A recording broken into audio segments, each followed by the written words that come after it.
Hello student, हम आज बात करते हैं क्लास 10th में केमिस्ट्री का फर्स्ट चैप्टर चला हुआ है। उसके अंदर हम पढ़ चुके हैं, पिछली क्लास हम पढ़ चुके हैं। उनमें हमने देखा संयोजन अभिक्रिया, वियोजन अभिक्रिया, वियोजन अभिक्रिया के पार्ट्स। आज हम बात करेंगे विस्थापन अभिक्रिया। किसकी? विस्थापन अभिक्रिया की। यदि आपने पिछली वीडियो ना देखी हैं तो उन वीडियो को ज़रूर देखें, जिससे कि ये आने वाली वीडियो आपको समझ में आती रहें। ओके, हम स्टार्ट करते हैं विस्थापन अभिक्रियाएं। विस्थापन अभिक्रिया वह अभिक्रियाएं होती हैं जिनमें अधिक क्रियाशील जो तत्व होता है वह कम क्रियाशील तत्व को विस्थापित कर उसका स्वयं स्थान ग्रहण कर लेता है, स्वयं उसका स्थान ग्रहण कर लेता है। इसे यहाँ पर हम समझने का प्रयास करते हैं। आप देख रहे हैं AB प्लस सी, AB प्लस सी है। जो यहाँ पर C है, C को ए के साथ बी पसंद, यानी कि बी जो है बी के साथ जो ए है ये पसंद नहीं आ रहा है। ये कह रहा है कि ये बी के साथ ए कैसे बैठा हुआ है। तो ये कह रहा है कि मैं इसमें, सी कहेगा कि मैं इसे भगा सकता हूँ। तो सी कह रहा है ए को कि मैं इसमें लात मारूंगा और ये यहाँ से भाग जाएगा और मैं इसके साथ आ जाऊँगा। तो यही क्या होगी? विस्थापन अभिक्रिया। यानी कि सी इसमें से ए को हटाएगा, ए में लात मारेगा तो यानी कि सी की या को स्थान स्वयं घेर लेगा, सी भी है जाएगा प्लस ये अकेला निकल जाएगा। ये क्या कहलाएगी? विस्थापन अभिक्रिया। देखो एक फिर और देखो, जो यहाँ पर जो सी है, सी कह रहा है कि जो ए है बी के साथ क्यों बैठा है, मुझे इसे यहाँ से हटना चाहिए। तो सी कहेगा कि मुझ में इतनी ताकत है कि मैं ए को हटा सकता हूँ। सी कहेगा कि मुझ में इतनी ताकत है कि मैं इसे हटा सकता हूँ, क्योंकि इसके साथ ये अधिक क्रियाशील है। क्या है ये? अधिक क्रियाशील। यार ये क्या है? कम क्रियाशील। तो इसमें इसमें यहाँ लात मारी तो ये हटके चला गया अलग, ये इसके साथ जुड़ गया। ठीक, यहाँ तक क्लियर हुआ। अब समीकरण देखते हैं हम इसमें एक, जैसे Fe है प्लस कॉपर सल्फेट है, आयरन है और कॉपर सल्फेट है। अब देखो, जो कॉपर सल्फेट जो है, जो आयरन है, आयरन क्या कहेगा कि कॉपर सल्फेट यहाँ से हटना चाहिए। आयरन क्या कहेगा कि कॉपर सल्फेट यहाँ से हटना चाहिए और मैं इसके स्थान को ग्रहण करूँगा। तो यानी कि ये इसमें क्या मारेगा? लात मारेगा। यहाँ कैसे लात मारेगा? तो यहाँ क्या आ जाएगा? FeSO4 प्लस के Cu, कॉपर अलग हो जाएगा, यानी कॉपर अलग। आयरन ने कहा कि कॉपर सल्फेट के साथ क्यों है, तो इसने इसमें क्या मारी? कॉपर में लात मारी तो ये अलग चला गया और इसके साथ ये स्वयं जुड़ गया। तो ये कौन सी हुई? विस्थापन अभिक्रिया। क्या हुई? विस्थापन अभिक्रियाएं। समझ में आया? विस्थापन अभिक्रियाएं वे होंगी जब कोई अधिक क्रियाशील, या क्या है? अधिक क्रियाशील तत्व है या कम क्रियाशील तत्व में को हटाकर उसका स्थान स्वयं ग्रहण कर ले, तो ये क्या कहलाएगी? विस्थापन अभिक्रिया। तो अब समझ में आया। जो आयरन था, आयरन ने क्या करी? कॉपर को यहाँ से हटाया, कॉपर के स्थान पर स्वयं आया और कॉपर को अलग कर दिया अकेला, या अकेला छोड़ देगा। ठीक, और देखो यहाँ क्लियर हुआ आपके पॉइंट? विस्थापन अभिक्रिया। विस्थापन अभिक्रिया के बारे में पता चल गया ना आपको? क्या होता है विस्थापन अभिक्रिया? विस्थापन अभिक्रिया वे होंगी जब कोई तत्व अत्यधिक क्रियाशील जो तत्व होगा वह कम क्रियाशील वाले तत्व को हटा देगा और उसका स्वयं स्थान ग्रहण कर लेगा। क्या कौन सी अभिक्रिया कहलाएगी? विस्थापन अभिक्रिया है।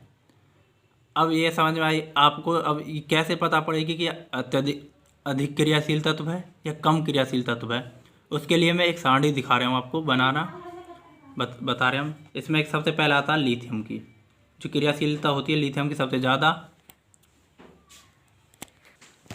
पहला होता है इसमें अत्यधिक क्रियाशील में लिथियम पढ़ा हमने। लिथियम के बाद पोटेशियम, फिर आपका सोडियम, फिर कैल्शियम, फिर मैग्नीशियम, फिर एल्युमिनियम,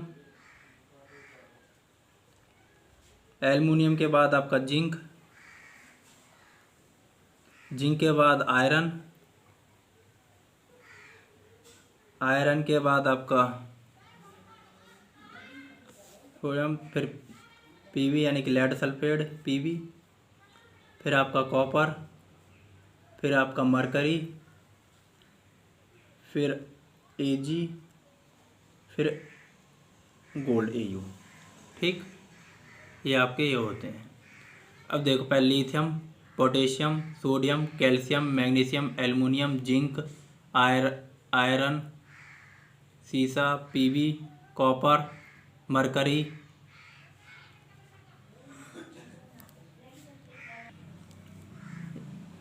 और गोल्ड एयू यानी कि गोल्ड। ठीक, इस प्रकार होते हैं। अब यहाँ देखो आपको जो ये होंगे ये ऊपर, जितने ऊपर होंगे ये अत्यधिक क्रियाशील होंगे, जितने नीचे चले जाएंगे उतने ही कम क्रियाशीलता तो आपको मिलते चले जाएंगे इस सारणी में। ठीक,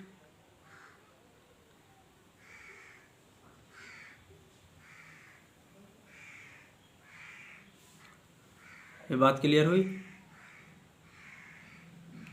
जितने आप इधर चले जाओगे तो ये कम क्रियाशीलता तो होते चले जाएंगे। ठीक, आपने देखा Fe यानी कि आयरन, क्या देखा Fe आयरन, आयरन और कॉपर, आयरन और कॉपर। आयरन क्या है सबसे अधिक क्रियाशील और कॉपर क्या है कम क्रियाशील, कॉपर क्या है कम क्रियाशील।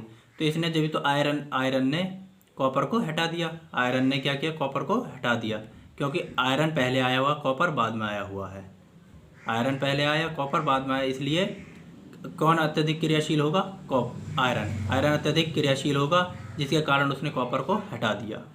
ठीक, इस सारणी के अनुसार हम तत्वों को हटाएंगे, जो पहले आएगा वह अपने लास्ट वाले तत्व को हटा सकता है। जैसे कि आयरन पहले आया कॉपर बाद में आया इस सारणी में, तो आयरन किसे हटा सकता है कॉपर को हटा सकता है, या पीवी आई होती पीवी को हटा देता, मरकरी आई होगी उसे एजी एयू जो भी आते हैं इनमें से इन तत्वों को ये हटा देता। जितने भी Fe के नीचे आने वाले तत्वों को ये सबको हटा सकता है Fe। जिंक के नीचे आने वाले तत्व जितने भी हैं इन्हें ये जिंक हटा सकता है। तो ये जो ऊपर जितने क्रियाशील तत्व होंगे ये अत्यधिक क्रियाशील होंगे, जैसे हम नीचे को चले जाएंगे वैसे ही ये कम क्रियाशील होते चले जाएंगे। ठीक, ये बात क्लियर है। ये सारणी याद रखना, जब विस्थापन अभिक्रिया करो तो ये सारणी आपको याद रखनी जरूरी है। ओके, अब हम बात करते हैं द्वैव विस्थापन। अब बात करते हैं हम द्वैव विस्थापन अभिक्रिया के बारे में। वे अभिक्रिया जिनमें अभिकारक यौगिकों के आयन अथवा मूलकों के परस्पर विनिमय द्वारा नए उत्पादक बनाते हैं द्वैव विस्थापन अभिक्रिया कहलाते हैं। द्वैव विस्थापन अभिक्रिया को मत यहाँ देखो, ए बी है और सी डी है, ए बी और सी डी है। ए बी मानो हमने प्लस में सी डी लिया, जो अभी हमने पीछे पढ़ा कि सी है क्या पसंद नहीं आ रहा, के साथ ए का जुड़ना पसंद नहीं आ रहा, तो सी क्या करेगा ए को हटा देगा, सी क्या करेगा ए को हटा देगा। तो इसने क्या करा खुद मिल गया सी और बी, ये दोनों इसके साथ मिल गया। अब ए बोला कि डी भी तो खाली है, इसने डी को छोड़ा है तो डी के साथ मैं मिल जाऊं, तो ये क्या करेगा ये डी के साथ मिल जाएगा। तो ए अभी हमने पीछे देखा ये जो सी था, सी ने क्या करा उसमें ए को हटा रहा था, तो इसने फिर इस ए में यहाँ में भी इसमें विस्थापन अभिक्रिया, तो इसने भी इसमें लात मारी, जब लात मारी तो ये इसमें हट के ए हटा इसके स्थान पर। अब ए ने देखा, ए भी तो बार देख रहा हो कि कोई मुझे मिले, इसने देखा कि डी खाली पड़ा है, क्या है डी अकेला है, तो डी के साथ मैं जुड़ जाऊँ, क्या करा इसने डी के साथ खुद जुड़ गया, तो एक क्या बनाया ए डी, यहाँ सी डी बनो यहाँ ए डी। तो अब इसी तरीक़ा से हम रिएक्शनों को देखेंगे विस्थापन अभिक्रिया के अंदर। ठीक, इसने क्या करा इसमें देखो, अब Na2SO4 plus Ba beryllium chloride. अब एक चीज़ देखो, मैंने उसमें चलो आपको Ba नहीं लिखवाया हुआ है, तो Ba क्या करेगा यहाँ देखना, जो B है Na में लात मारेगा, Na2 में लात मारेगा, क्या कहेगा आप जाओ, तो यानी कि जब Na2 में लात मारेगा तो ये क्या करेगा उसी के अकॉर्डिंग देखना ऊपर ले, इसने इसमें जब लात मारी तो BaSO4 बन जाएगा बेरिलियम सल्फेट, क्या बनेगा बेरिलियम सल्फेट, और क्या बनेगा NaCl, क्या बन जाएगा NaCl,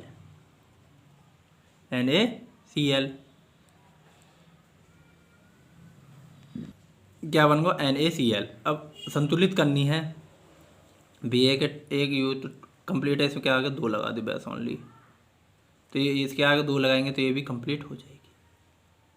ठीक, Na2SO4 प्लस BaCl2 में जब इसे इसके क्रिया जब इसने Ba में लात मारी तो अब Na देने देखा क्या कि Cl अकेला है, क्या है Cl अकेला, तो ये इसके साथ जुड़ गया, तो इसने क्या बना दिया NaCl, क्या बना दिया NaCl, और इसके क्या बन गया BaSO4 यानी कि बेरिलियम सल्फेट, क्या बन गया बेरिलियम सल्फेट। ये बात क्लियर हुई यहाँ तक। अब एक और देखो आप, एक अभिक्रिया और देखते हैं हम। यदि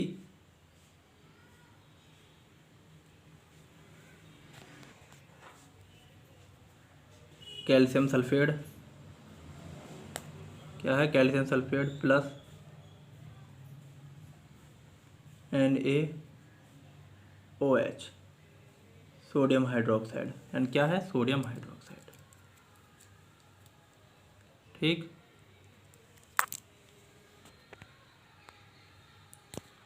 सोडियम हाइड्रोक्साइड। अब यहाँ देखो जो Ca है ये किस में Na में लात मारे गया, NaCa में लात मारे। ठीक, अब ध्यान दोगे, यहाँ देखो एक चीज़ मैं आपको बताता हूँ, कौन किस में लात मारेगा, Na पहले आवे Ca से, तो Na लात मारे किस में Ca में, Na किस में लात मार देगा Ca में, तो Na किस में लात मारेगा Ca में, तो क्या बनेगा Na लात मारेगा जब Ca में तो क्या बन जाएगा कैल्शियम हाइड्रो ऑक्साइड। ठीक, कैल्शियम हाइड्रो ऑक्साइड, और क्या बनेगा कैल्शियम हाइड्रोक्साइड बन जाएगा प्लस, अब क्या करेगा इन्हें लात मारी Ca में तो Ca जुड़ गया हाइड्रोजन के साथ, Na किसके साथ जुड़ जाएगा सोडियम, क्या बन जाएगा NaSO4। ठीक, क्लियर हुआ यहाँ तक पॉइंट।